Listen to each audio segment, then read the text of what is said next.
வாழ்க வையகம், வாழ்க வையகம், வாழ்க வளமுடன், குரு வாழ்க, குருவே துணை. யாழ் மண்டல விண்ணலைவழி இணைப்பினில் இணைந்திட்ட அன்பு உள்ளங்கள் அனைவர்க்கும் இனிய மாலை வணக்கம்.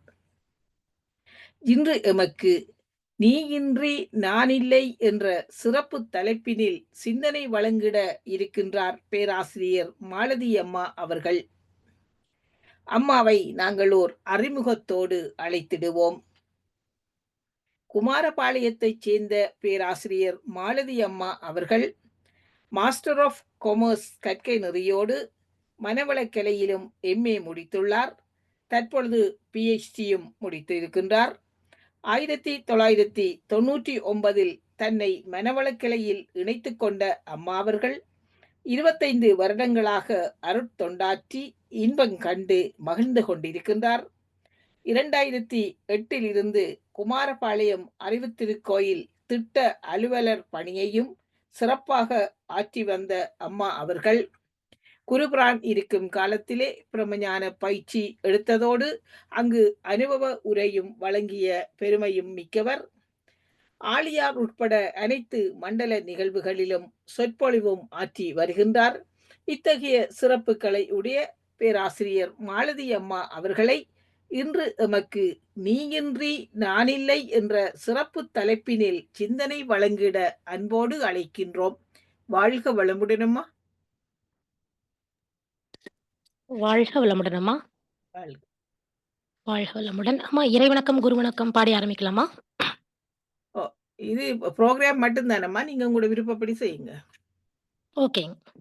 இறைவணக்கம் குரு வணக்கம் பாடிட்டு ஆரம்பிக்கலாம். வாழ்க வளமுடன். வாழ்க வையகம், வாழ்க வையகம், வாழ்க வளமுடன். குரு வாழ்க, குருவே துணை. இறைவணக்கம். அழுத்தமெனும் உந்தாற்றல் ஒன்றை கொண்டே அணுமுதலாய் அண்ட கோடி அனைத்தும் ஆக்கி வழுத்துமோர் அறிவு முதல் ஐந்தும் ஆறும் வகை வகையாம் உயிரினங்கள் தோற்றுவித்து முழு திறன் உடன் காத்து முடிக்கும் மேலாம் முழுமுதற் பொருளே நம் அறிவாய் ஆற்றும் பழுத்த நிலை வரும் வரையில் நீ நான் என்போம் பதமடைந்தோம் ஒன்றானோம் பரமானந்தம் பதமடைந்தோம் ஒன்றானோம் பரமானந்தம். வாழ்க வையகம், வாழ்க வையகம், வாழ்க வளமுடன். குரு வாழ்க, குருவே துணை. தெளிவு குருவின் திருமேனி காணல், தெளிவு குருவின் திருவார்த்தை கேட்டல், தெளிவு குருவின் திருநாமம் செப்பல், தெளிவு குருவுரு சிந்தித்தல் தானே. என்னுள் இருந்து என்னை இயக்கியும் ஊக்கியும் தன்னருளை விளைவிக்கும் இன்னருளை இன்னும் இன்னும் பாய்ச்சி பவம் போக்கி பக்குவத்தை ஊட்டுவிக்கும் ஒச்சமில்லான் தாழ் என் தலை என்று அருட்தந்தை அவர்களை வாழ்த்தி வணங்கி, ஆசான் அருட்தந்தை அவர்களும் சித்தர்களும் ஞானிகளும் மகான்களும் இங்கு சுக்கோமாக எழுந்தருளியிருந்து இன்றைய சிந்தனையை சிறப்பாக வழங்குவார்களாக என்று வேண்டிக் கொண்டு, இந்த அற்புதமான நேரத்திலே இன்று நிகழ்ந்து கொண்டிருக்கும் இந்த யாழ் மண்டல சிறப்பு சொற்பொழிவு நிகழ்வினை நடத்தி கொண்டிருக்கும் யாழ் மண்டல தலைவர் குழந்தைவேலு ஐயா அவர்களுக்கும் மற்றும் ரகுபாலா அம்மா அவர்களுக்கும் கலாநிதி அம்மா அவர்களுக்கும் இந்த நிகழ்வினை ஏற்பாடு செய்து கொடுத்த உன்னியூர் மாணிக்க வாசகம் ஐயா அவர்களுக்கும் எனது மற்றும் இந்நிகழ்வில் கலந்து கொண்டிருக்கும் மெய்யன்பர்கள் அனைவருக்கும் எனது சிரம் தாழ்ந்த வணக்கங்களையும் வாழ்த்துக்களையும் நன்றிகளையும் கூறி இன்றைய நிகழ்வை துவங்குவோம். வாழ்க வளமுடன், வாழ்க வளமுடன். நமக்கு இன்றைய தலைப்பு, சிந்திக்க நாம் இருக்கும் தலைப்பு, நீயின்றி நான் இல்லை. நீயின்றி நான் இல்லை. நீ யார், நான் யார் என்பதை நாம் முதலில் உணர்ந்து கொள்ள வேண்டும். நான் யார்? மகர்ஷி கொடுத்த அற்புதமான தற்சோதனைகளிலே, நாம பொதுவாக எப்போதுமே நீங்க யாரு, நீங்க யாருன்னு, நீங்க யாருன்னு கேட்டுக்கொண்டிருக்கிறோம். நான் யார் என்ற தற்சோதனையில் தெளிவு பெறும்போது, ஒரு மனிதன் முழுமையடைகிறான். அந்த நிலையிலே, இந்த நீயின்றி நானில்லை என்ற இந்த தத்துவத்திலும், நான் யார் என்பதை அறிந்து கொண்டு, நீ யார் என்பதையும் நாம் அறிந்து கொள்ள வேண்டும். நான் யார்? மகர்ஷி, நான் யார் என்ற சிந்தனையிலே, நான் என்பது அறிவு, சுத்தவெளி என்று கூறுவார்கள்.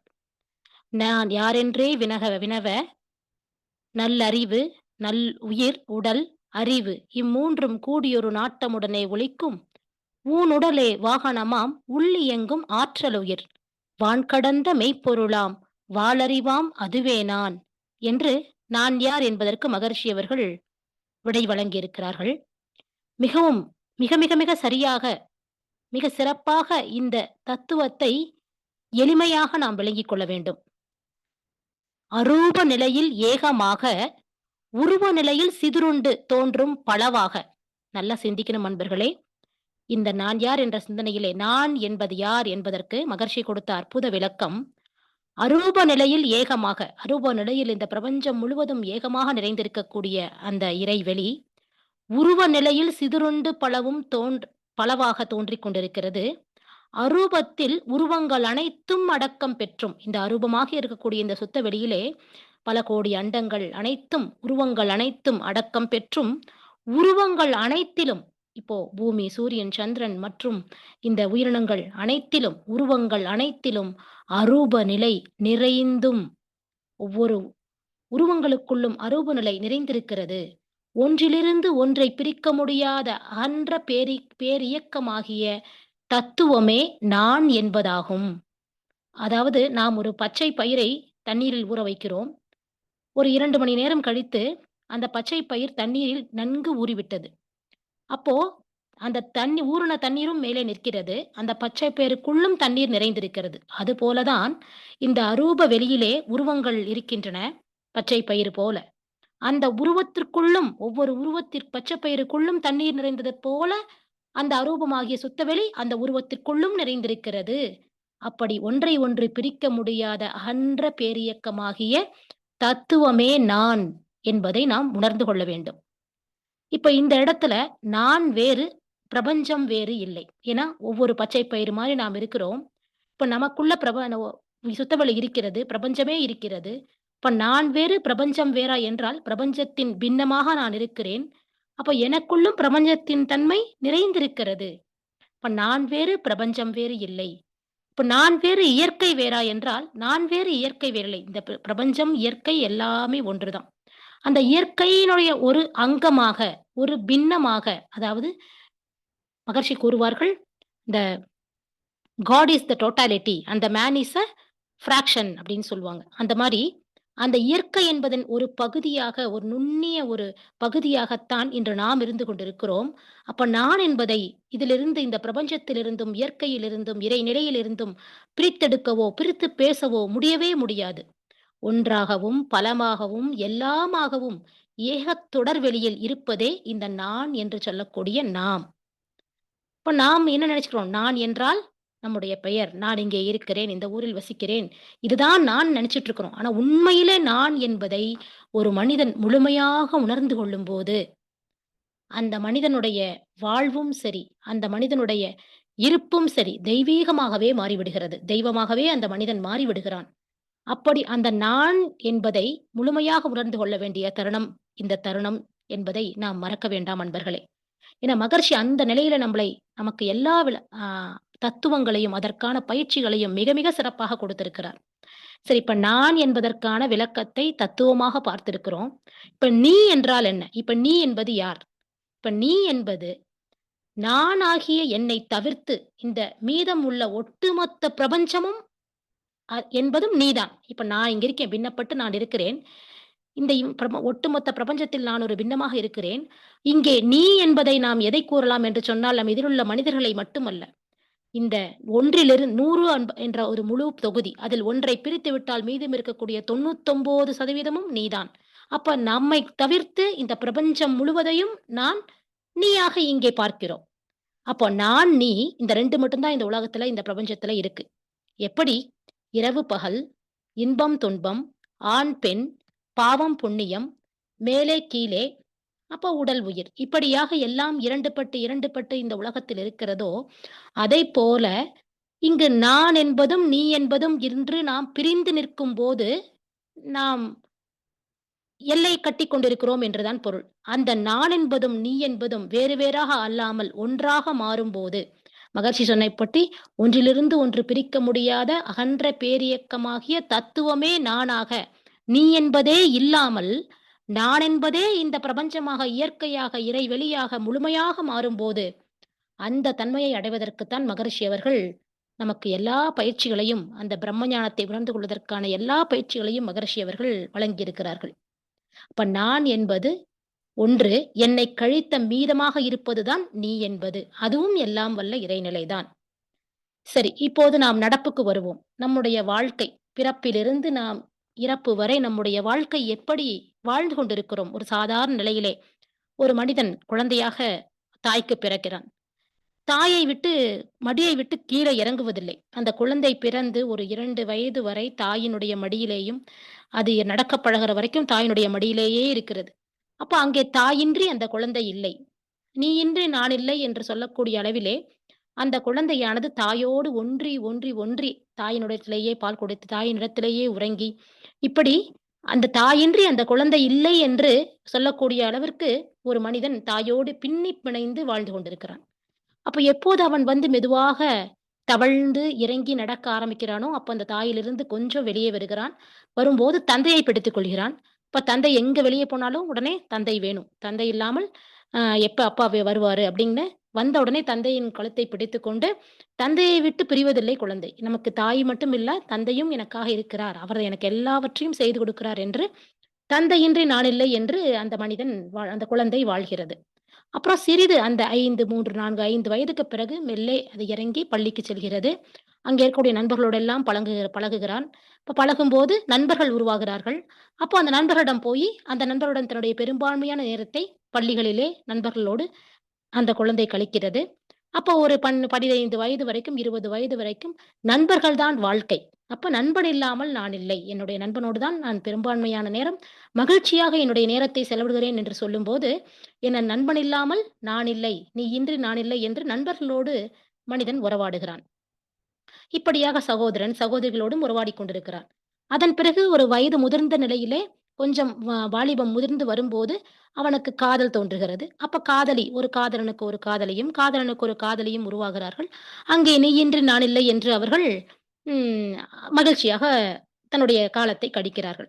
அப்ப அதன் பிறகு அங்கே மனைவி திருமணம் நடக்கிறது. மனைவி என்றொருவர் வருகிறார். அப்ப மனைவி வந்த உடனே இப்ப என்ன ஆகுது? முதல்ல தாய் வந்து தந்தைக்கு வந்து தந்தை நீ இன்றி நான் இல்லைன்னாச்சு. இப்ப அவங்கலாம் அடுத்த நிலைக்கு போயிட்டாங்க. அடுத்து நண்பர்கள் தான் உலகம். அம்மா கூப்பிடுவாங்க. "வா, வா சாப்பிடுறதுக்கு." அப்ப அம்மாவை அந்த மனிதன் வருவானா? வரவே மாட்டான். இல்ல, அம்மா கிட்ட சாப்பிடுறதுக்கு மட்டும் தான் அந்த குறிப்பிட்ட நேரத்துக்கு மட்டும் தான். மீதி நேரம் எல்லாம் வெளியில நண்பர்களோட ஊர் சுற்றிட்டு இருப்பான். இப்ப நண்பர்களிடமிருந்து அது திருமணம் ஆன பிறகு, நண்பர்கள் அங்கே அடுத்த நிலைக்கு போய் விடுகிறார்கள். அப்போ மனைவிதான் வாழ்க்கை என்ற நிலையிலே, "நீ இன்றி நான் இல்லை, நான் இன்றி நீ இல்லை" என்று மனைவியோடு மகிழ்ச்சியாக அந்த மனிதன் வாழ ஆரம்பிக்கிறான். அப்ப அது எதுவரைக்கும்? குழந்தை என்று ஒன்பது பிறக்கும் வரைக்கும். அந்த குழந்தை பிறந்த பிறகு, இந்த கணவன், மனைவி 2 பேர்களுடைய கான்சன்ட்ரேஷனும் ஃபுல்லா குழந்தை மேல போயிடுது. அப்ப அவர்களுக்கிடையே உள்ள அன்பு பரிமாற்றம் அதெல்லாம் ஒரு பக்கம் தள்ளி வச்சுட்டு, இந்த குழந்தை தான் வாழ்க்கை. என்னுடைய குழந்தைகள் இல்லாமல் நான் இல்லை என்று சொல்லி, குழந்தைகளுக்காக குழந்தைகளுக்காக என்று தன்ற வாழ்நாளுடைய ஒட்டு மொத்தத்தையும் குழந்தைகளுக்காகவே தன்னுடைய வாழ்நாளின் பெரும் பகுதியை அர்ப்பணித்து வாழ்ந்து கொண்டிருக்கிறான் அந்த மனிதன். அப்ப அந்த குழந்தைகளுக்கு ஒரு திருமணம் என்று வருகிறது. அவர்களுக்கு திருமணம் செய்து வைக்கிறோம். அதன் பிறகு பார்த்தீங்கன்னா, பேரன், பேத்தி குழந்தைகள் வருகிறார்கள். அப்ப அவர்களை பார்த்த உடனே மிகுந்த மகிழ்ச்சி. அப்ப பேரன், பேத்தி தான் என்னுடைய உலகம் என்று சொல்லி அதற்காக வாழ்ந்து கொண்டிருக்கிறார். இப்படி எதையா தாயில் ஆரம்பித்து, தந்தையில் ஆரம்பித்து, நண்பர்கள், சகோதரன், சகோதரி, காதலி, மனைவி, குழந்தைகள், அதன் பிறகு பேரக்குழந்தைகள் இப்படி எல்லோரையும் பற்றிக்கொண்டு இந்த மனமானது, மனிதனுடைய மனமானது ஒன்றை விட்டு, ஒன்றை விட்டு, ஒன்றை விட்டு இன்னொருவரை பற்றிக்கொண்டு, "நீ இன்றி நான் இல்லை" என்று ஒரு நிலையிலே வாழ்ந்து கொண்டிருக்கிறது. அப்போ ஒரு குறிப்பிட்ட பேரன், பேத்திகளும் பிரிவிலேட்டாங்க. அப்போ அந்த மனதினுடைய மனமானது எதை பற்றுகிறது என்றால், இந்த உடலை பற்றுகிறது. இந்த உடல் நன்றாக இருக்க வேண்டும். இந்த உடலுக்கு வயதாகிவிட்டது. இந்த உடலுக்கு பசிக்கிறது. இந்த உடலுக்கு நான் எப்படி போற்றி காத்துக் கொள்வது? ஏன்னா இந்த உடல் இல்லைன்னா நான் வாழ முடியாது. அப்போ உடல் மேல் அப்பதான் மிகப்பெரிய பற்று முதுமையிலே வருகிறது. இந்த உடல் தான் நான் என்று நினைத்துக் கொண்டு, உடலைப் பற்றிக் கொண்டு மனித மனம் வாழ ஆரம்பிக்கிறது. இப்போ உடல் தான் நானா என்று சொன்னால், உடல் என்பது இந்த ஆன்மா. அதாவது ஊனுடலே வாகனமாம். இந்த உடல் என்பது இந்த ஆன்மாவிற்கான ஒரு வாகனமாக இருக்கிறது என்ற உண்மையை மகரிஷி போன்ற குருமார்களிடம் வரும்போது மட்டும் தான் ஒரு மனிதன் முழுமையாக அறிந்து கொள்ள முடியும். இல்லையென்றால், இந்த உடல் தான் நான். இந்த உடலுக்கான ஒரு வாழ்க்கையைத்தான் ஒரு மனிதன் தன் வாழ்நாள் எத்தனை பிறவிகள் எடுத்தாலும், உடலுக்கான வாழ்க்கையை மட்டும் தான் அந்த மனிதன் வாழ்ந்து கொண்டிருக்கிறான்.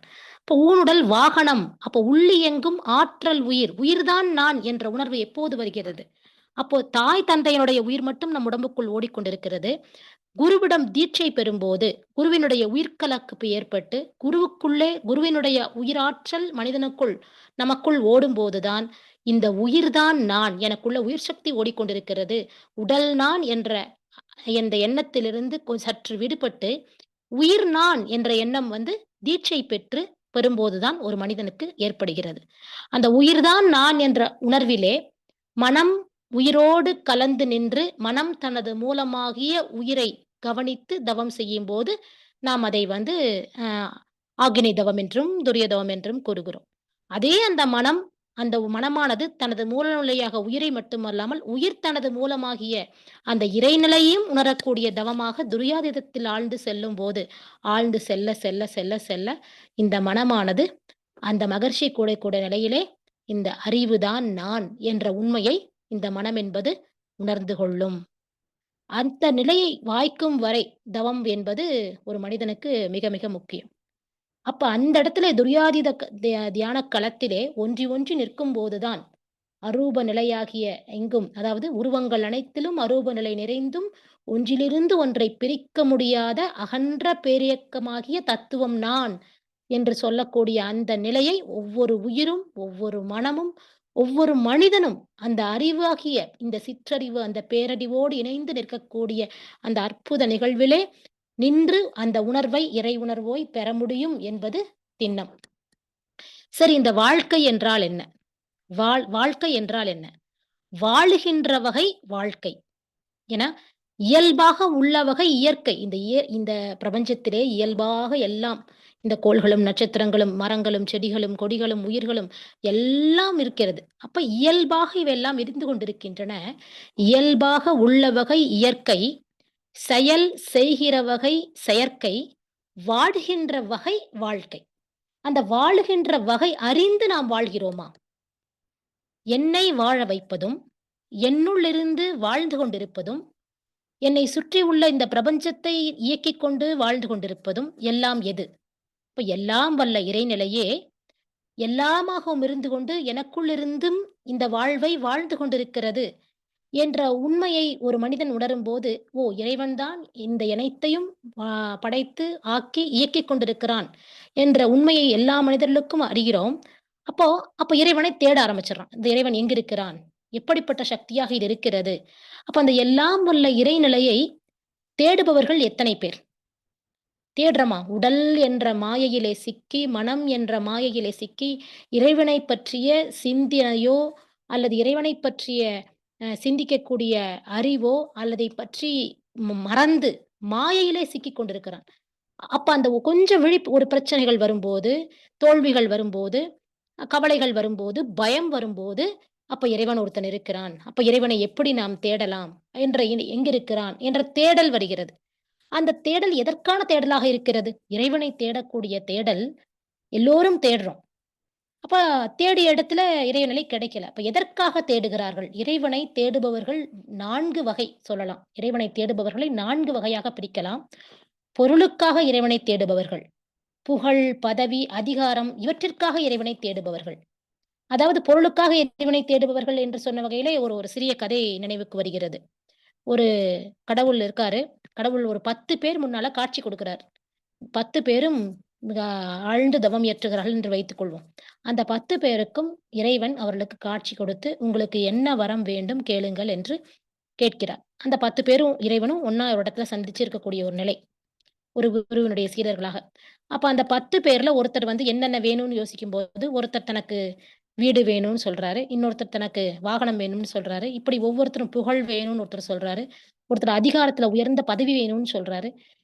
ஒருத்தர் தன்னுடைய உடல் நோய் தீர்ந்து நான் நலமாக வாழ வேண்டும்னு சொல்றாரு. இப்படி 9 பேரும் தனக்கு என்னென்ன தேவைகள் இருக்கிறதோ எல்லாத்தையும் லிஸ்ட் போட்டு குடுத்து இறைவன்கிட்ட இறைவனும் அப்படியே உங்களுக்கு எல்லாம் கிடைக்கட்டும் என்று அருளி விடுகிறார். அவர்களுக்கு எல்லாம் கேட்டதெல்லாம் கிடைச்சிருச்சு. 10வது ஒரு நபர்ட்ட இறைவன் உனக்கு என்ன வேணும்னு கேட்கும்போது, கொஞ்ச நேரம் அவர் போய் இவருடைய காதிலே சொல்கிறார். சொன்ன உடனே "நீ கொஞ்ச நேரம் காத்திருப்பா, நான் ஒரு வேலைய முடிச்சுட்டு வந்து உனக்கு என்ன வேணுமோ குடுக்குறேன்." அப்படின்னு சொல்லிட்டு 10வது நபரை வெயிட் பண்ண வைக்கிறார் இறைவன்.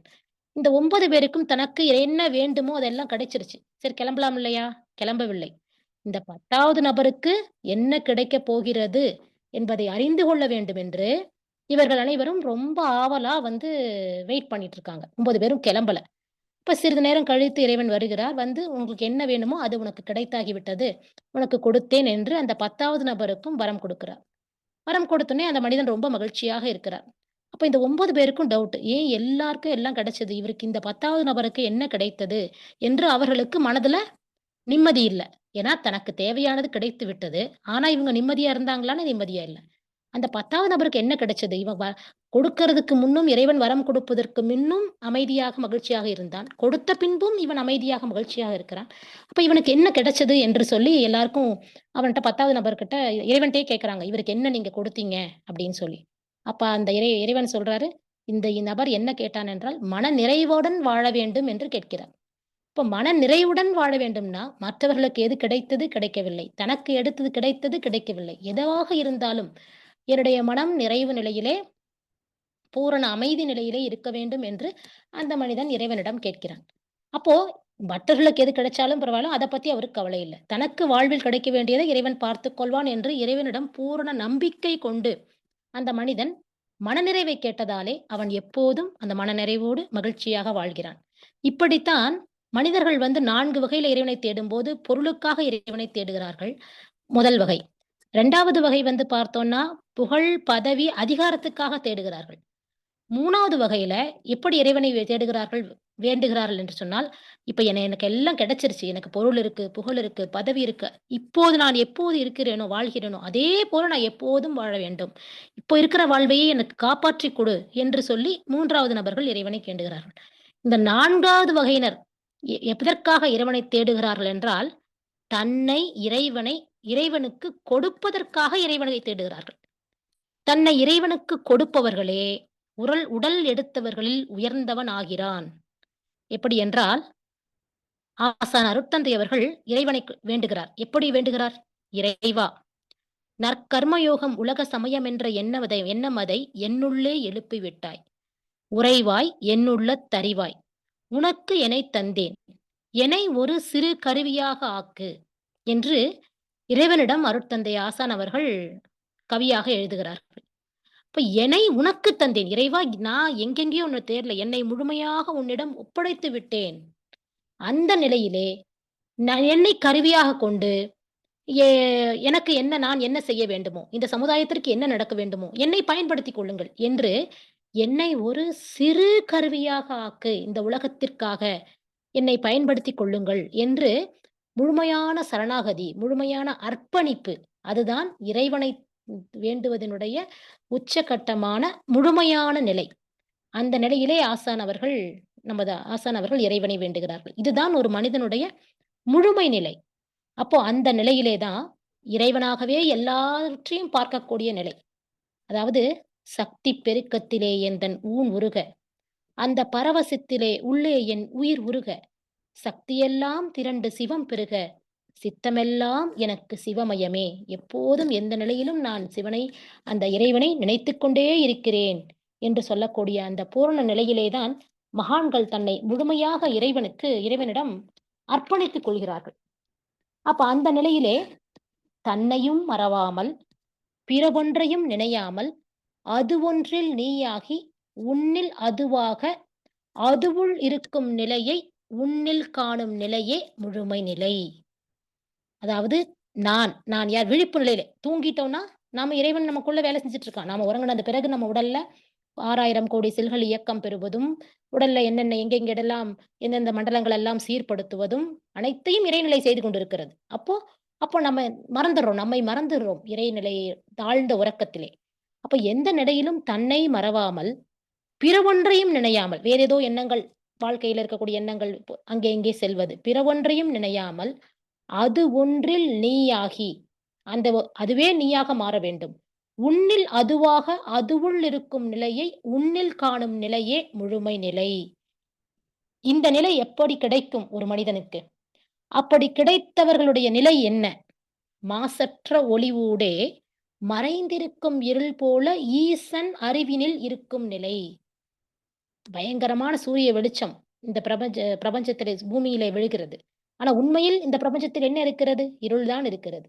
அப்போ அந்த மாசற்ற ஒளிவூடே இருள் உள்ளே ஒளிந்திருக்கிறது. அதைப்போல ஈசன் அறிவினில் நம்முடைய ஒவ்வொருவர் அறிவுக்குள்ளும் ஒவ்வொரு செல்லுக்கும் அறிவிருக்கிறது. ஒவ்வொரு உறுப்புக்கும் அறிவிருக்கிறது. ஒவ்வொரு மனிதன் உடலுக்கும் அறிவிருக்கிறது.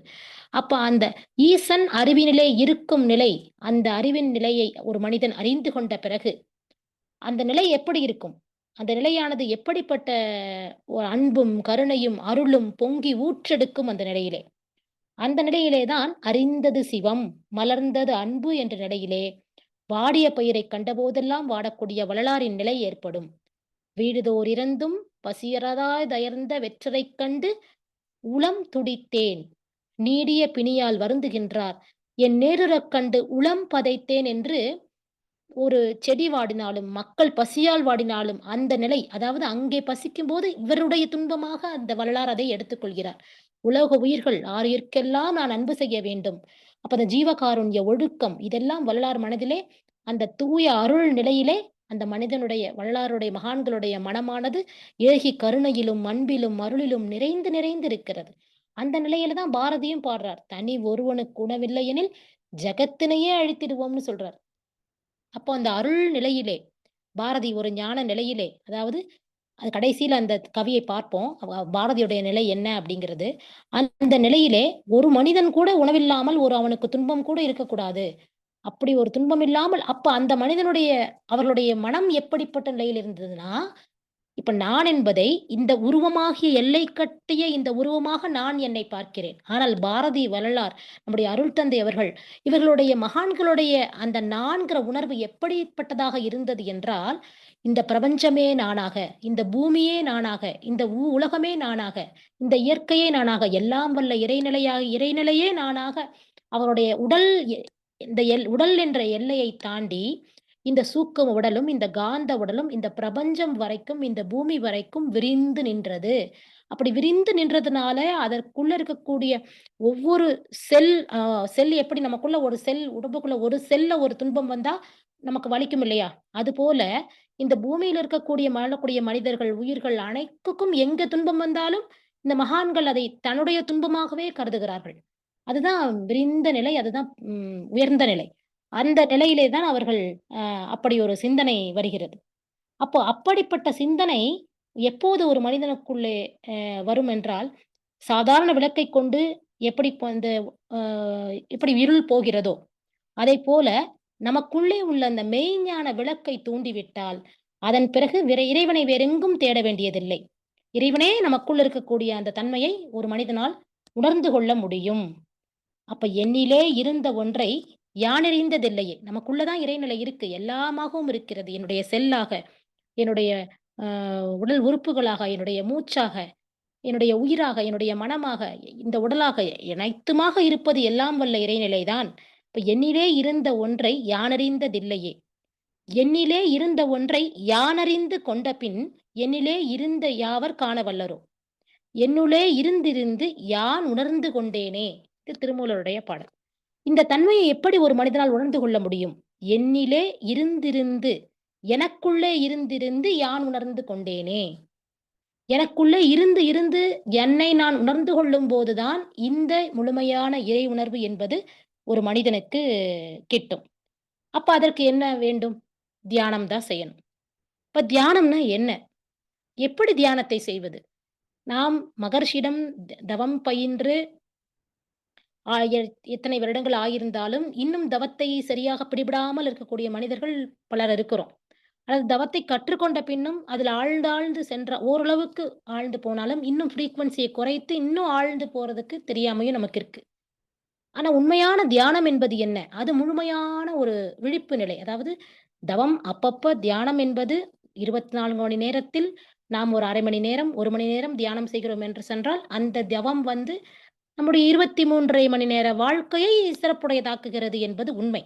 ஆனால், வாழ்வே தவமாக மாற வேண்டும். அப்படி வாழ்வே தவமாக மாறுவது என்பது எப்படிப்பட்ட நிலை என்றால், அதற்கு ரமண மகர்ஷியினுடைய ஒரு கதை உண்டு. ரமண மகர்ஷி கிட்ட ஒரு சிறுவன் வந்து ஒரு கேள்வி. அவருடைய தாய் தந்தையர் வந்து ரமண மகர்ஷிட்ட தீட்சை பெற்றுக்கொண்டு, அ தவம் செய்து கொண்டிருக்கிறார்கள். அப்போ அந்த சிறுவனுக்கு தான் தாய் தந்தை உட்கார்ந்து தவம் பயின்றாங்க. அது என்ன பண்றாங்கன்னு நமக்கு புரியலையே என்று சொல்லி, அவங்க ஒரு நாள் குருவை பார்க்க அழைத்து சென்றபோது, அந்த சிறுவனுக்கு எனக்கு தியானம் என்றால் என்ன? என்று ரமண மகர்ஷியிடம் அந்த சிறுவன் கேட்கும்போது, அப்ப ரமணர் என்ன சொல்கிறார் என்று சொன்னால், இந்த தம்பிக்கு ஒரு தோசை கொண்டு வாங்கன்னு சொல்றாங்க. அப்போ அந்த தோசைய சுட்டு கொண்டு வந்து தம்பிக்கு முன்னால வச்சாச்சு. அப்போ அவர் சொல்றாரு, "உனக்கு நான் ஒரு விஷயம் சொல்றேன். நான் போட்டி வைக்கிறேன். அந்த போட்டியில நான் சொல்ற மாரி நீ செய்யணும்." "சரிங்க சுவாமி சொல்லுங்க." "நான் இம், ம் என்று சொல்லும்போது, நீ தோசையை சாப்பிட ஆரம்பிக்க வேண்டும். நான் எப்போது என்று அடுத்த முறை சொல்கிறேனோ, அப்போது உன் தட்டில் இருக்கக்கூடிய தோசை காலியாக இருக்க வேண்டும். அந்த சொல்லக்கூடிய அந்த டைம்ல தான் உன் தட்டின் தோசை காலியாக வேண்டும். இதுதான் போட்டி." என்று சொன்ன உடனே, அந்த மாணவனும், சிறுவனும் அந்த தோசையை பார்த்துட்டு ரமண மகர்ஷியை பார்த்துக் கொண்டே இருக்கிறான். அப்போ மகரிஷி குரு வந்து அப்படியே அமைதியாகவே இருக்கிறார். சிறிது நேரம் கழித்து, ம் என்று சத்தமிட்ட உடனே, உடனே அந்த சிறுவன் அவசர அவசரமாக பெரும் பெரும் வில்லையாக அ எடுத்து எடுத்து விழுங்குகிறான் அந்த தோசையை. அப்போ அவர் அடுத்த சொல்லவே இல்ல. அதுவரை தட்டுல தோசை காலியாகக் கூடாது. அதனால கடைசி வில்லையை சாப்பிடாமல் வைத்துக்கொண்டு, குருவையே பார்த்துக் கொண்டிருக்கிறார். மகரிஷியையே பார்த்துக் கொண்டிருக்கிறார். இவ எப்போது சொல்வா, அப்ப காலி பண்ணலான்னு. கொஞ்ச நேரம் வெயிட் பண்ண வச்சு, அப்புறமா தான் கொஞ்ச நேரம் கழிச்சு, என்று ரமண மகர்ஷி சொன்ன உடனே, டக்குனு அந்த கடைசி வில்லைய எடுத்து அந்த சிறுவன் வாயில போட்டுட்டான். அப்ப போட்ட உடனே சாப்பிட்டு முடிச்சாச்சு. இப்போ அப்படியே பார்க்கிறார் சிறுவன். "இப்போ நீ என்ன செய்தாய்? என்று நான் எப்போது சொல்வேன் என்று எனக்காக காத்திருந்தாய். அப்ப சாப்பிடும்போதும் அடுத்த நான் எப்போது சொல்வேன் என்று எனக்காக என் விழிப்பு நிலையோடு என்னை கவனித்துக் கொண்டே இருந்தாய்.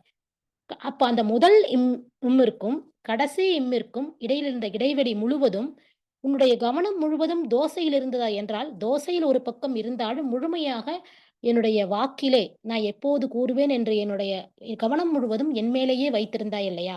அதுபோல உன்னுடைய வாழ்விலும் ஒவ்வொரு நிகழ்விலும், அதாவது பிறப்பிலிருந்து இறப்பு வரை நடக்கும் ஒவ்வொரு நிகழ்விலும் இறைவனை மறவாது அந்த நிலைதான் தன்னை மறவாமல் பிறவொன்றையும் நினையாமல் அது ஒன்றில் நீயாகி உன்னில் அதுவாக அதுவுள் இருக்கும் நிலை.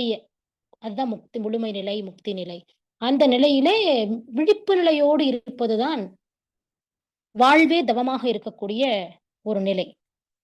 அப்ப அந்த வகையிலே அந்த தியானம் என்பது, அன்பு என்பது அடுத்தவருடன் இணங்கி இருக்கும் கலை. தியானம் என்பது நாம் நம்முடன் இணங்கி இருக்கும் நிலை. அடுத்தவரிடம் அன்பு செலுத்த முடியும். அந்த அன்பை நம்மீதே நாம் செலுத்தி, ஏன்னா நம்ம ஒரு நிமிஷம் கூட சும்மா இருக்கிறது இல்லையே!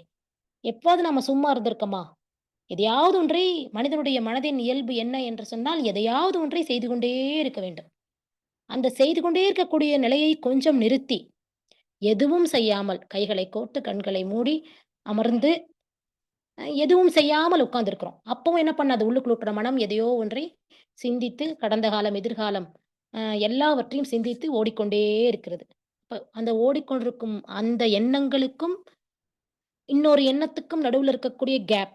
அது பார்த்தீங்கன்னா, அந்த இடத்துல ஒண்ணுமே நினைக்காம நம்ம சும்மா இருந்தோம்னா, அந்த நிலையில், அந்த செகண்ட்ல நாம் இறைநிலையோடு இணைந்து நிற்கிறோம். அப்ப அந்த நம்மோடு நாம் இணங்கியிருக்கும் நிலை. அதுதான் தியானத்தின் நிலை. அதுபோல ஒரு நாணயத்தில் எப்படி 2 பக்கங்கள் இருக்கிறதோ, ஒரு பறவைக்கு எப்படி 2 சிறகுகள் இருக்கிறதோ, அதுபோல அன்பும், தியானமும் ஒரு மனிதனுடைய 2 சிறகுகளாக, 2 பக்கங்களாக அமைந்து விட்டால், அந்த மனிதனுடைய வாழ்வு தெய்வீக வாழ்வாக மாறிவிடும் என்பதிலே எந்த சந்தேகமும் இல்லை. அந்த வகையிலே புத்தர் கிட்டயும் கேள்வி கேட்டாங்க. புத்தர் கிட்ட. புத்தம் ஞானம் அடைந்துட்டார். அப்போ புத்தரை சந்தித்து கேட்கிறாங்க.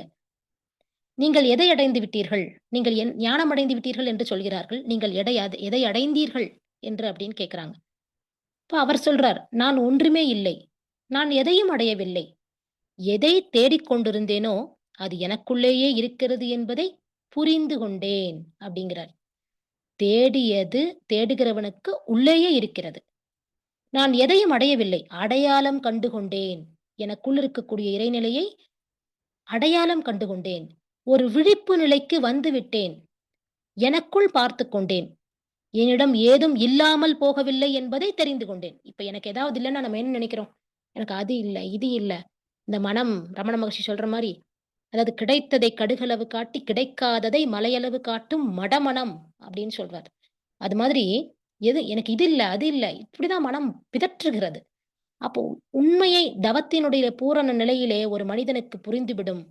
என்னிடம் ஏதும் இல்லாமல் போகவில்லை. எல்லாம் இருக்கிறது. இறைவனே என்னுள் இருக்கிறான். ஆரம்பத்திலிருந்தே எல்லாமும் பூரணமாக இருந்திருக்கின்றன என்பதை நான் தெரிந்து கொண்டேன் என்று புத்தர் சொல்றார். அந்த நிலையை ஒவ்வொரு மனிதனாலும் கண்டிப்பாக அடைய முடியும். ஏன்னா, மகான்களும் நம்மைப் போல மனிதர்களாக பிறந்தவர்கள் தானே! அதேபோல நாம் ஆழ்ந்து அந்த ஏக்கம், அந்த வைராக்கியம், அந்த ஏக்கம் அந்த அளவுக்கு மனிதனுக்கு இருக்கணும். அப்போதுதான் அதை அடைய முடியும். அப்ப இந்த அறிவு என்பது அறிவாக தெய்வம் இருக்கிறது என்பதை மகர்ஷி மூலம் தெரிந்து கொண்டோம். இப்ப அறிவு என்பது ஆன்மாவின் இயக்கச் சிறப்பு. ஒரு ஆன்மாவினுடைய இயக்கத்தினுடைய சிறப்பாக அறிவு இருக்கிறது. ஆன்மாவோ பரம்பொருளுடைய ஆற்றல். இந்த ஆன்மா ஒவ்வொருத்தருக்குள்ளேயும் ஆன்மா இருக்குதுன்னு சொல்றோம். அப்ப அந்த ஆன்மாங்கிறது என்ன? பரம்பொருள் எல்லாம் வல்ல இறைநிலையினுடைய பரம்பொருளினுடைய ஆற்றல் தான் இந்த ஆன்மா. இந்த ஆன்மா தன் நிலை மறந்து புலன் கவர்ச்சியிலே சிக்குண்டு மயங்கன நிலையிலே மாயையாக இருக்கிறது. அப்ப தவம் பண்றோம். தவத்தால் அறிவை புலன்கவர்ச்சியிலிருந்து மீட்டு தவம் பண்ணும்போது தான் இந்த அறிவு விழிப்பு நிலைக்கு வருது. புலன்கவர்ச்சியிலிருந்து மீள முடியும். மீட்டு ஆன்மாவிலேயே லயமாகச் செய்து, அந்நிலை பிறழாத உணர்வோடு வாழும்போது தான் அதைத்தான் ஞானம் என்கிறோம். விழிப்பு நிலையிலே இருப்பதைத்தான் ஞானம் என்கிறோம். இப்ப ஞானம் என்ற விழிப்பு நிலையில் ஆன்மா என்பது இயக்க ஆற்றல். உடல் ஆன்மாவுக்கு கருவியாக இருப்பது தெரிய வரும். இதுவரைக்கும் நம்ம எப்படி வாழ்ந்துட்டு இருக்கோம்னா, இந்த உடலுக்கு என்னென்ன வேணுமோ, அதையெல்லாம் ஆன்மா செஞ்சுட்டே இருக்குது. உடல் அத சாப்பிடணும், இத சாப்பிடணும், இந்த இன்பம் வேணும், அந்த இன்பம் வேணும். இப்படி எல்லாவற்றையும் உடல் கேட்டுக்கொண்டே இருக்கிறது. அதைத்தான் நாம் அ அதைத்தான் சாதாரண வாழ்க்கையிலே மனிதன் செய்து கொண்டிருக்கிறான். ஆனால் தியானத்தின் உச்சநிலையிலே மனம் பூரண நிலையை அடையும்போது, இந்த ஆன்மாவுக்கு கருவியாக உடல் மாறிவிடுகிறது. இப்போ உடலுக்கு ஆன்மா ஆன்மா அடிமையாகாமல் அதாவது ஆன்மா அடிமை. உடலுக்கு அடிமையாகாமல், ஆன்மாவுக்கு உடலை கருவியாகக் கொள்ளும் தெளிந்த நிலையே உண்மையான துறவு. இந்த ஆன்மா எப்படி எப்படிலாம் சொல்லுதோ, அப்படியெல்லாம் இந்த உடல் கேட்க ஆரம்பிச்சுடும். உடலுக்காக நாம் வாழும் வாழ்க்கை மாறிவிடும். ஆன்மாவுக்காக வாழும் வாழ்க்கை நடக்க ஆரம்பிச்சுரும். அதைத்தான் உண்மையான துறவு. அந்த நிலையிலே, அறிவிலே முழுமை பெற்ற பிறகு, இல்லறத்திலேயே துறவு நிலையில் வாழ முடியும். ஒவ்வொரு மனிதனாலும் இல்லறத்தில் இருந்து கொண்டே துறவு நிலையில வாழ முடியும். அப்ப அப்படிப்பட்ட ஒரு நிலைக்கு நாம் காத்திருக்க வேண்டும். தவம் செய்து, செய்து, செய்து, செய்து தவத்தில் பூரண நிலையில் முழுமை நிலையை அடைவதற்கு நாம் காத்துக்கொண்டே இருக்கிறோம். அந்த காத்திருத்தல் தான் உண்மையான காதல். அதுதான் தெய்வீக காதல். தெய்வத்திற்கு காத்திருத்தல் தான் தெய்வீக காதல். அதுதான் உண்மையான காதல். அதுதான் தெய்வீக காதல். அப்போ இந்த ஆத்மாக்கு என்ன வேணும்? மனசுக்கு என்ன வேணும்? மனம் என்பதுக்கு மகிழ்ச்சி வேணும். அது சந்தோஷமா இருக்கணும், ஆனந்தமா இருக்கணும். இப்படி அதை மட்டும் தேடும். அது துன்பமும் படும், இன்பமும் படும். ஆனா ஆத்மாவுக்கு எது முக்கியம் என்று சொன்னால், ஆத்மாவிற்கு நிம்மதி தான் முக்கியம். அந்த நிம்மதி எப்போது கிடைக்கும்? அந்த அமைதி எங்கே கிடைக்கும்? இறைவனை உணர்ந்த நிலையிலே, அறிவின் தெளிவு நிலையிலே ஆன்மாவிற்கு நிம்மதி கிடைக்கும். அதை அந்த நிம்மதியை, அந்த அமைதியை, ஆ இறைவனோடு இணைந்த ஆனந்தத்தை அனுபவித்தவர்களுக்குத்தான் தெரியும். இந்த ஆனந்தம் என்பதும், அமைதி என்பதும் உலகத்தில் உள்ள எந்த பொருளிலும் இல்லை, எந்த நபரிலும் இல்லை என்ற உண்மை அப்போதுதான் புரியும். ஏன்னா, ஒரு பொருளை சுவைக்கும்போது தான் அதனுடைய உண்மையான சுவை நமக்கு சொல்ல முடியும். அது எப்படி இருக்கும் அப்படிங்கிறத வார்த்தைகளால சொல்லவே முடியாது இல்லையா? ஜிலேபி எப்படி இருக்கும்? அ இந்த ஸ்வீட் எப்படி இருக்கும்? அப்படின்னா, அதோடைய சுவையை அந்த மனிதன் அதை உணர்ந்தால் மட்டுமே அதோடைய நிலையை உணர முடியும். அதுபோல இறைநிலை உணர்வில் அந்த தெளிவை உணர்ந்தவர்களுக்கு, முழுமையை உணர்ந்தவர்களுக்கு அப்போதான் தெரியும், ஓ! இதுதான் நிலையான அமைதி. இதுதான் நித்திய அமைதி. இதுதான் நித்திய ஆனந்தம். இறைநிலையை உணர்கின்ற ஆனந்தம் தான் நித்திய ஆனந்தம் என்ற உண்மையை புரியும். அந்த உண்மையை உணர்ந்த பிறகு, அதன் பிறகு தான் உண்மை புரியும். ஏன் உலகப் பொருள்கள்ல அ அந்த அமைதி வரல, கிடைக்கல, எந்த நபரிலும் அது கிடைக்கல அப்படிங்கிறது. ஏன்னா உண்மையான ஆனந்தம் என்பது அதுதான். அதை அறியாத வரை இந்த மனமானது பல்வேறு விஷயங்களிலே சிக்கிக்கொண்டே தான் இருக்கும். அப்ப எங்கு நான் என்னும் அந்த அகந்தையான காந்தம் இன்னும் உள்ளதோ, அங்குதான் கர்ம வினைகள் இரும்புத் துகள்களாக ஈர்த்துக் கொண்டே இருக்கும். அந்த நான் என்ற அகந்தை முழுமையாக கரைகின்ற நிலையிலே தான் பூரண நிலை முழுமையாக கிட்டும். அது தவத்திலே மட்டும் தான் சாத்தியம். அது அந்த பூரண சரணாகதி என்பது எப்படிப்பட்டது என்றால், ஒரு கார் டிரைவர் ஒரு கார் இருக்கிறது. அந்த வாகனம். அது அவ்வளவு உயர்ந்த ஒரு அ கார் என்று வச்சுக்கொள்வோம். ரூ. 1,00,00,000 மதிப்புள்ள விலை உயர்ந்த ஒரு கார். அந்த கார்ல யார் பயணம் பண்றாங்க? அந்த காருடைய ஓனர் முன்னால உட்கார்ந்திருக்கிறார். இந்த பக்க சீட்ல. கார் டிரைவர் அதை ஓட்டிக் கொண்டிருக்கிறார். இவங்க 2 பேரும் பயணத்துல போயிட்டே இருக்காங்க. ஒரு 100 கிலோமீட்டர், 200 கிலோமீட்டர் பயணம் செய்தாகிவிட்டது. அப்போ பார்த்தீங்கன்னா, கொஞ்சம் தூரம் கழிச்சு அ அந்த கார் திடீர்னு ஏதோ பிரேக் டவுன் ஆயிடுது. அங்க வந்து பார்த்தீங்கன்னா, டயர் பஞ்சர் ஆயிடுச்சு. உடனே இறங்கி 2 பேரும் பஞ்சர பார்க்குறாங்க. பார்க்க உடனே 2 பேருடைய மனநிலை எப்படி இருக்கும்? கார் டிரைவருடைய மனநிலை எப்படி இருக்கும்னா, இது என்னோட கார் இல்ல, அவரோட காரு. அதனால அவர் தான் செலவு பண்ண போறாரு. அவரே பார்க்கட்டும். அதனால டிரைவர் பஞ்சர் ஆயிடுச்சுங்க சார். இப்ப போக முடியாது. நாம ஒரு மெக்கானிக்க வர சொல்லலாம். அப்படிங்கிற நிலையோட அவருடைய மனம் சாதாரண நிலையில இருக்கிறது. ஆனா அந்த ஓனருடைய தன்மை எப்படி இருக்குன்னா, "ஐய்யய்யோ! இப்ப தானே இவ்ளோ செலவு பண்ணேன். இப்ப மறுபடியும் நமக்கு இது 10,000 செலவு வச்சுரும் போல இருக்கே. இது எப்ப சரியாகி நான் எப்ப போய் இந்த 10,000த்த மறுபடியும் நான் சம்பாதிக்கிறதுக்கு என்ன பண்ணணும்?" இப்படியாக அவருக்கு பல எண்ணங்கள் ஓடி ரொம்ப டென்ஷன்ல இருக்காரு. ஆனா டிரைவர் ரொம்ப அசால்ட்டா இருக்காரு. 2 பேரும் கார்ல தான் பயணம் பண்றாங்க. இந்த ஓட்டுநராக இருப்பவருடைய நிலை என்ன? ஓனராக இருக்கக்கூடிய நிலை என்ன? அப்போ என்னுடையது, இது எனது என்று சொல்லும்போது, அங்கே எல்லா பொறுப்பும் வந்துருது மனுஷனுக்கு. வந்த உடனே கவலை வந்துருது, பயம் வந்துருது, அப்புறம் அது கோபம் வருகிறது. எல்லாமே வந்துடுது. அடுத்த உணர்வுகள் பேராசை, சினம், கடும்பற்று, உயர்தல மனப்பான்மை, முறையற்ற பால்கவர்ச்சி, வஞ்சம் என்று சொல்லக்கூடிய அனைத்து உணர்வுகளுமே அங்கே படிப்படியாக வந்துவிடுகிறது. ஆனா, அந்த டிரைவருடைய நிலை என்ன? இது என்னுடையதல்ல. எல்லாம் அவருடையது. நான் ஒரு வேலையாள். இப்ப எனக்கு என்ன வேலை குடுக்குறாரோ, இப்ப நம்ம உட்காருன்னா போய் வண்டி ஓட்டலாம். இல்ல நாம போய் வீட்டுக்கு போயிட்டு வான்னா போயிட்டு வந்துரலாம். அப்படிங்கிற நிலையில அந்த டிரைவருடைய மனநிலை அந்த அளவுல இருக்கிறது. அவரும் அதே காருடைய சொகுசை, அந்த பயணத்தை அதை அனுபவித்துக் கொண்டிருக்கிறார். அதுபோல எல்லாம் இறைவனுடைய செயல் என்று இறைவனிடம் முழுமையாக நம்மை ஒப்படைக்கும்போது, "நீ இன்றி நான் இல்லை" என்று ஒப்படைக்கும்போது, அந்த பூரண சரணாகதி நிலையிலே மனம் பூரண அமைதி அடைந்துவிடும். என் செயல் ஆவது யாதொன்றுமில்லை. இனி தெய்வமே! உன் செயலே என்று உணரப் பெற்றேன். அதாவது ஊட்டுவிக்கிறாய், உண்ணுகிறேன். உறங்குவிக்கிறாய், உறங்குகிறேன். உறங்காது என்னை ஆட்டுவிக்கிறாய், ஆடுகிறேன். அந்தோ இந்த சிறிய நாள் ஆவதுதான் என்ன? என்று அந்த நிலையிலே ஒரு மனிதன் வாழும்போது, இப்ப முதல்ல இறைவணக்கம் பாடுன பாட்டு பாடுனோம் இல்லையா? பழுத்த நிலை வரும் வரையில் நீ நான் என்போம். பதமடைந்தோம், ஒன்றானோம், பரமானந்தம். அந்த பழுத்த நிலை, காய் பழமாக மாறுகிற வரை நாம் நீதான், நீ வேறு, நான் வேறு, இது என்னுடையது, இது உன்னுடையது என்ற பிரிவினை எல்லாம் இங்கே வருகிறது. பதமடைந்தோம், ஒன்றானோம். அந்த பதமாகிய அந்த பழம் பழுத்த நிலையிலே, இந்த பிரபஞ்சம் விரிந்த நிலையளவுக்கு மனதை விரித்துக் கொண்டிருக்கக்கூடிய நிலையிலே, இந்த நான் என்பது இந்த உடல் என்ற எல்லையையும் தாண்டி, நான் என்பது இந்த பூமியாக, இந்த பிரபஞ்சமாக, இந்த இயற்கையாக எல்லாமாகவும் நான். அதுதான் வந்து டிவைன் அதாவது ம் அன்கண்டிஷனல் லவ் என்று சொல்லக்கூடிய முழுமையான ஒரு அன்பு. அந்த நிலை. அந்த நிலை வந்துவிட்டது என்று சொன்னால் ஒரு மனிதனுக்கு, பதமடைந்தோம், ஒன்றானோம், பரமானந்தம். அந்த பரமமே அந்த இது ஜீவனுடைய, இறைவனுடைய ஆனந்தமே நம்முடைய ஆனந்தமாக மாறிவிடும். இதுதான் நீயின்றி நான் இல்லை. எல்லாம் வல்ல இறைவனின்றி இங்கே ஒருவருமே இல்லை. இந்த உண்மையை ஒவ்வொரு மனமும் உணர்ந்து கொள்ள வேண்டும். இதுதான் வாழ்வினுடைய நோக்கம், வாழ்வினுடைய அர்த்தம், வாழ்வினுடைய பொருள். அப்போ இங்கே இந்த பூரண நிலையாகிய அந்த இறைவனை உணர்ந்து கொள்ள நமக்கு உதவுபவர் யார்? குரு.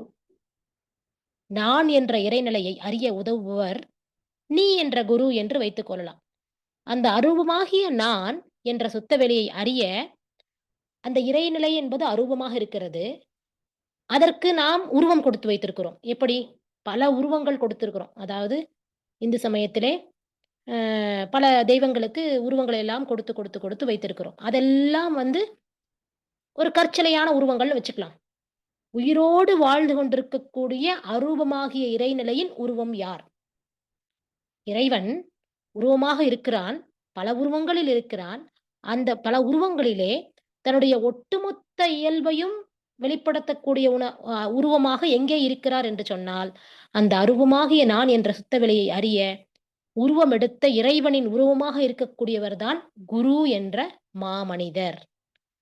இப்ப நான் என்ற மனிதனை புனிதனாக்கிய புத்தர்கள் தான் குருமார்கள்.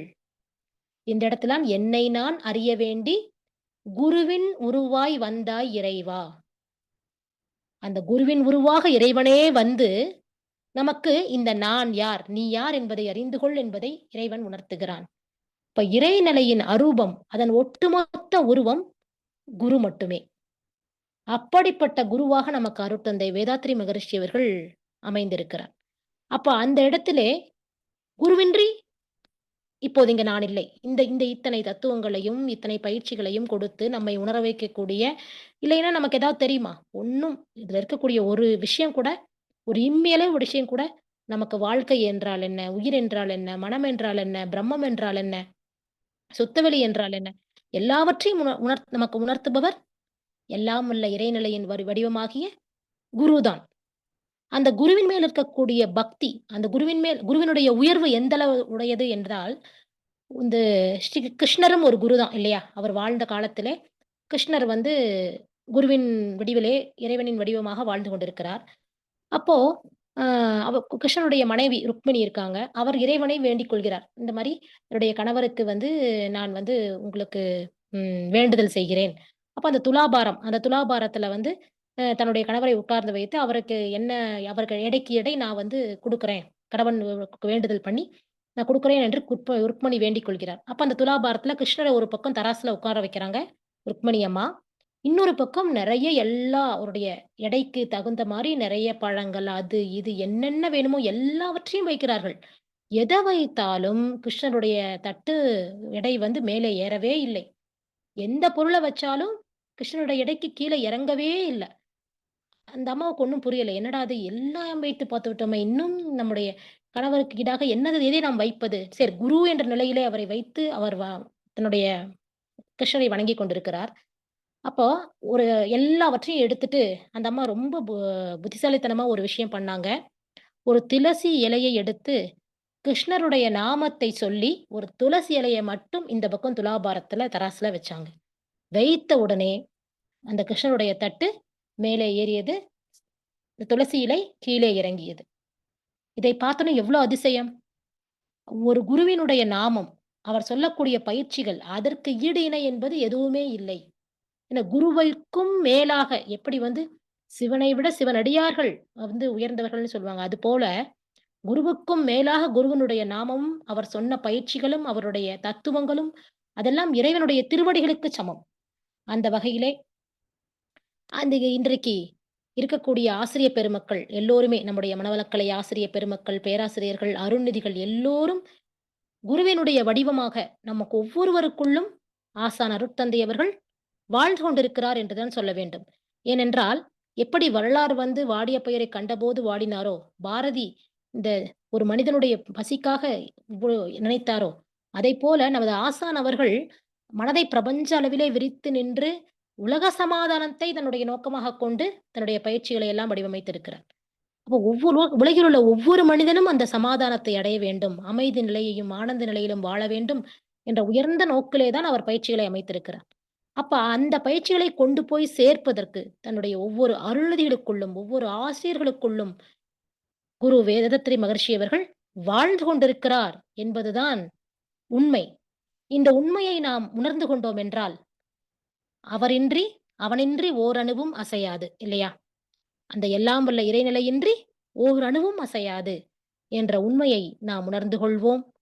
அந்த நிலையிலே பாரதியினுடைய வரிகள் அந்த பாரதியினுடைய வரிகளிலே அவருடைய மனம் எந்த அளவுக்கு விரிந்தது அப்படின்னு பார்க்கலாம்.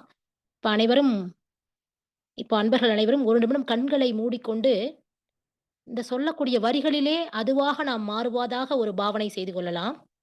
பாரதியின் நிலையிலே, வாழ்க வளமுடன். வானில் பறக்கின்ற புல்லெல்லாம் நான். பறவைகளாக நாம் பறந்து கொண்டிருக்கிறோம். மண்ணில் தெரியும் விலங்கெல்லாம் நான். அந்த விலங்குகளெல்லாம் நானாகவே இருக்கிறது. காணில் வளரும் மரமெல்லாம் நான். மரங்கள் கானகத்தில் இருக்கிறது. அந்த மரங்களெல்லாம் நானாகவே இருக்கிறேன். காற்றும், புனலும், கடலுமே நான். காற்றாக இருக்கிறேன். நீராக இருக்கிறேன். இந்த கடலாகவே நான் இருக்கிறேன். விண்ணில் தெரிகின்ற மீனெல்லாம் நான். நட்சத்திரங்கள் எல்லாம் அதுவெல்லாம் எனக்குள் இருக்கிறது. எனக்குள் பிரபஞ்சமே இருக்கிறது. வெட்ட வெளியின் விரிவெல்லாம் நான். விரிந்து கொண்டே இருக்கிறோம் சக்திகளத்திலே, தவத்திலே. அந்த விரிவெல்லாம் எனக்குள்ளே நடந்து கொண்டிருக்கிறது. அண்டங்கள் யாவையும் ஆக்கினேன் நான். அந்த அண்டங்களை எல்லாம் சுழன்ற வைத்ததும், இயக்கிக் கொண்டிருப்பதும் எல்லாமா உள்ள ஒரு சுத்தவெளிதான். அந்த சுத்தவெளிதான் எனக்குள்ளேயும் இறங்கிக் கொண்டிருக்கிறது. அவை பிழையாமே சுழற்றுவோன் நான். அண்டங்கள் யாவையும் ஆக்கினேன் நான். அவை பிழையாமே சுழற்றுவோன் யான். ஆன பொருள்கள் அனைத்திலும் ஒன்றாய் அறிவாய் விளங்குகின்ற முதற்சோதி நான். அந்த ஆன பொருள்கள் அனைத்திலும் ஒன்றாய் அறிவாய் விளங்குகின்ற முதற்சோதி நான் என்று பாரதியவர்கள் தன்னுடைய வரிகளிலே குறிப்பிடுகிறார்கள். அந்த நிலையிலே ஒவ்வொரு மனிதனும் தவ நிலையிலே ஆழ்ந்து, ஆழ்ந்து, ஆழ்ந்து எண்ணங்களை குறைத்து தவம் செய்யும்போது, இந்த நான் என்பது இந்த எல்லை கட்டப்பட்ட நிலையிலிருந்து மாறி, அந்த பிரபஞ்சமே நானாக, எல்லாமாக இருக்கக்கூடிய நிலை வாய்க்கும். அந்த நிலையிலே தான் அந்த மனிதனுடைய வாழ்வே தவமாகும்.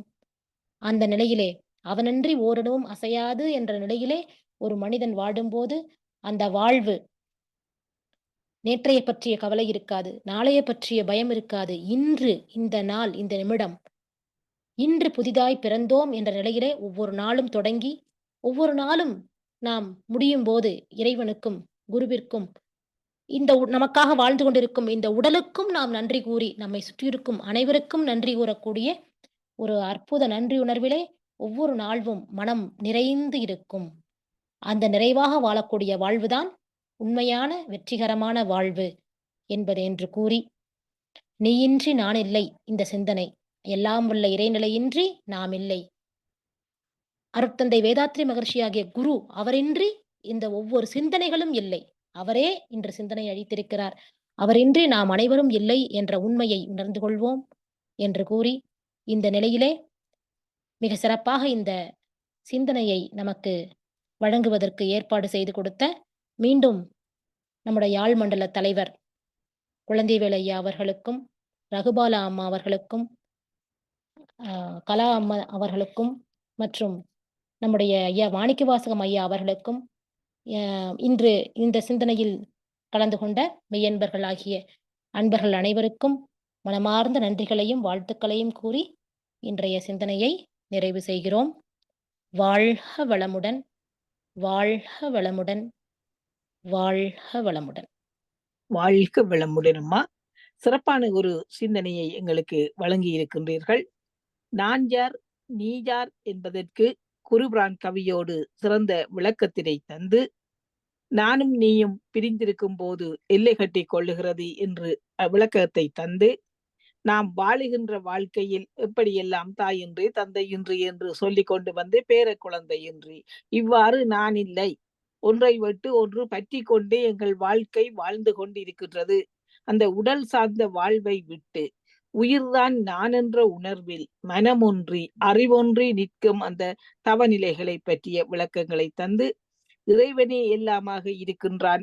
அந்த இறைவனை வழி அறிவதற்குரிய 4 தேவைகள் என்று சொல்லி அந்த 4 தேவைகளை பற்றிய விளக்கங்களை எல்லாம் எங்களுக்கு சிறப்பாக தந்து, இறைவனாகவே எல்லாவற்றையும் பார்க்கின்ற நிலை, அதாவது உனக்குள்ளே அவனை காணுகின்ற நிலை, அந்த நிலையில் அன்பு கருணை எவ்வாறு பொங்கி வழிகிறது, அந்த நிலையில் வள்ளல் பெருமான் என்னவெல்லாம் கூறியிருக்கின்றார் என்ற விளக்கங்களை எல்லாம் தந்து, அந்த விரிந்த நிலையில் மனிதன் படுகின்ற துன்பங்கள் எல்லாம் எல்லாவற்றையும் தன் துன்பங்களாக கண்டு உணர்ந்தவர்கள்தான் மகான்கள். அந்த நிலையை எல்லோரும் அடையலாம்.